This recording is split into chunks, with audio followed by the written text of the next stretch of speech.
Chief minister Telangana Revanth Reddy نے بے روزگار نوجوانوں کو روزگار فراہم کرنے کے لیے 6,000 کروڑ روپے کے بجٹ سے ایک نئی اسکیم راجو یوا وکاسم اسکیم کا اسمبلی کے احاطے میں آغاز کیا۔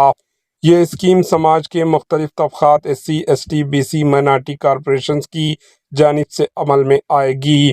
Deputy chief minister Bhatti Vikramarka, Majlis کے فلور لیڈر جناب اکبر الدین اویسی، ریاستی وزراء، ارکان اسمبلی، ارکان کونسل و دیگر اعلیٰ عہدیداروں کی موجودگی میں چیف منسٹر ریونت ریڈی نے کہا اس اسکیم کے ذریعے 5 لاکھ بے روزگار نوجوانوں کو روزگار فراہم کیا جائے گا۔